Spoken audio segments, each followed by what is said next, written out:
কুষ্টিয়ায় অবৈধ shallow engine চালিত ট্রলির ধাক্কায় 2 দিনের 2 স্কুল শিক্ষার্থীর মৃত্যুর প্রতিবাদে যানবাহন বন্ধের দাবিতে কুষ্টিয়া খুলনা মহাসড়ক মানববন্ধন করছে শিক্ষার্থী ও অভিভাবকরা। মঙ্গলবার সকালে শহরের চোর হাঁসমোড়ে অবস্থিত মুকুল সংঘ বিদ্যালয়ে প্রায় 5 শতাধিক শিক্ষার্থী ছাড়াও মানববন্ধনে অংশ নেন অভিভাবক ও সচেতন মহল।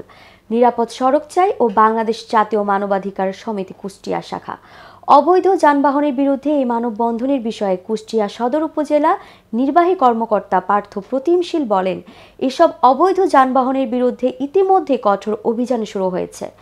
মঙ্গলবার সকাল থেকে 2 জন ম্যাজিস্ট্রেট অভিযান পরিচালনা করে 3টি ড্রাম ট্রাক ও 6টি নসিমন করিমন জব্দ করেছেন। এছাড়া কিছু জেল জরিমানাও করা হয়েছে। অভিযান আরও জোরদার করা হবে। কারণ আমাদের রাস্তা পার হতে খুবই সমস্যা হচ্ছে, আমাদের রাস্তা পার হতে পারে না, আমরা রাস্তা পার হতে পারি না। দ্বিতীয়ত আর এরকম প্রতিদিনই যেন একটা ফ্লাইওভার হাতে থাকলে যেন এরকম অ্যাক্সিডেন্ট না হয়, আমরা নিরাপদে যেন পারাপার করতে পারি। এই জন্য আমাদের দাবি যে এই শহরে জনগণ সুন্দরভাবে চলতে পারুক এবং নচিমন পরিবহন ঢুকবে না। আর বালিভাই ড্যাম ট্রাকগুলো আর সন্ধ্যা 7টা থেকে ভোর 5টা পর্যন্ত চলুক। না চলে এই জন্য নামছি আমরা স্কুলে আসি সারাদিন, ওইটার জন্য আমাদের কোনো নিরাপত্তা নেই। নিরাপত্তার জন্য আমরা আজকে রাস্তায় নামছি।